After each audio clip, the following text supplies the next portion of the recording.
Healthwise, brought to you with the compliments of ICBL, always there when you need us most.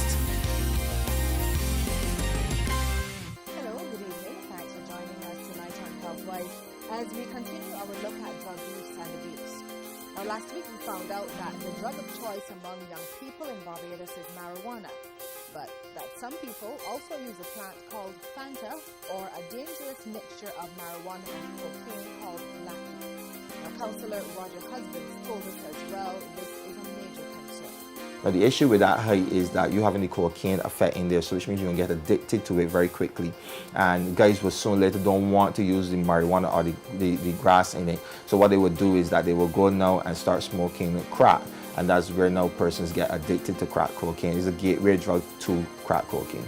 Marijuana is also considered a gateway drug. Normally, persons will start with cigarettes and alcohol and move from there then into marijuana. Guys may now move from marijuana into blackies, okay? So they don't go too far over to the... Because also what in Barbados, crack cocaine is seen as a paro or a vagrant kind of drug. So guys will draw very carefully in going into crack.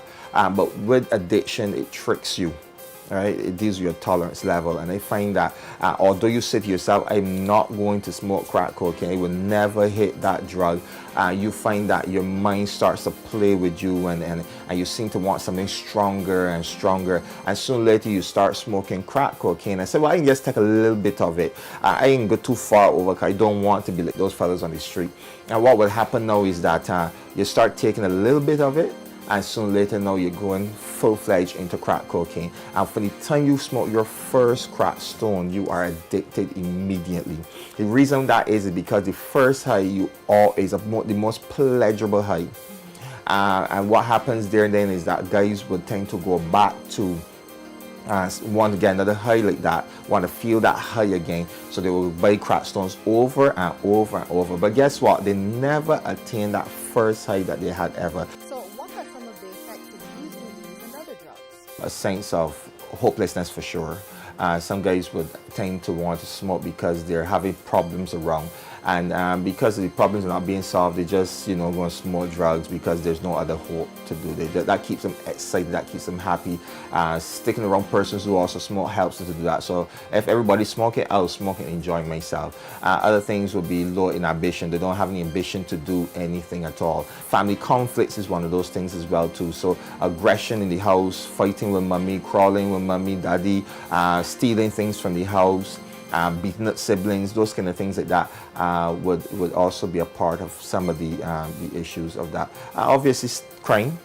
Crime is one of those things. Cancers, heart disease, and drug-induced psychosis are some of the major health problems that are associated with drug use and abuse. So what should parents look out for? Chronic redness in the eye.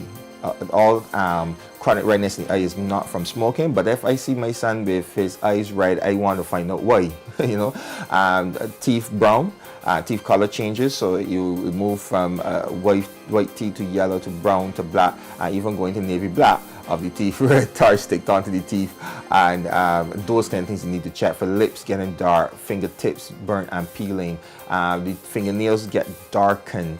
The palm of the hands get dark, and the body foot get dark, and persons weight, they lose weight, or some people gain weight.